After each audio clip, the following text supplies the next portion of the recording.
প্রশাসনদের কাছে আবেদন, আপনারা আজকের মধ্যেই পিচ রাস্তা খালি রাখবেন।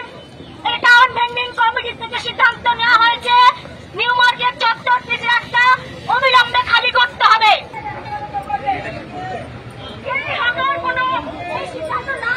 বুলডোজার সঙ্গে নিয়ে বড়সড় যৌথ অভিযানে নামল কলকাতা পুরসভা, টাউন ভেন্ডিং কমিটি ও কলকাতা পুলিশ। এদিন বুলডোজার পুরসভার ট্রাক নিয়ে নিউ মার্কেট অঞ্চলে অবৈধ হকার উচ্ছেদে নেমে যৌথ অভিযান চালানো হয়।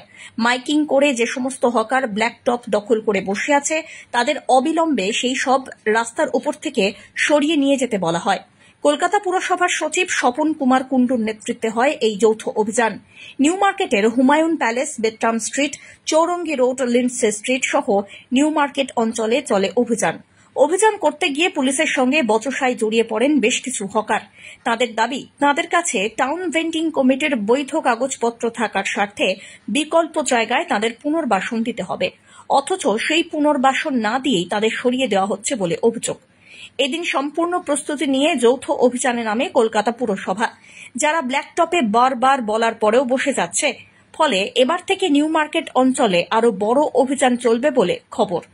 অনেক হকার ব্ল্যাকটপে বসে যাচ্ছে, যা সম্পূর্ণ বেআইনি। তাই এই যৌথভাবে অভিযান চলছে, যা আগামী দিনেও চলবে বলে জানানো হয়েছে। এদিন বেশ কয়েকটি দোকানকে রাস্তার ব্ল্যাকটপ থেকে সরিয়ে দেওয়া হয়, পাশাপাশি তাদেরকে সতর্ক করে দেওয়া হয় যাতে কোনোভাবে আর কেউ নিউ মার্কেট অঞ্চলের রাস্তায় ব্ল্যাকটপের উপরে দোকান নিয়ে না বসেন। এদিন নিউ মার্কেট থানার ওসি অতীন্দ্র মণ্ডল সহ বিশাল পুলিশ বাহিনী বেআইনি হকার উচ্ছেদ অভিযানে নামে। ব্যুরো রিপোর্ট, আজ বাংলা।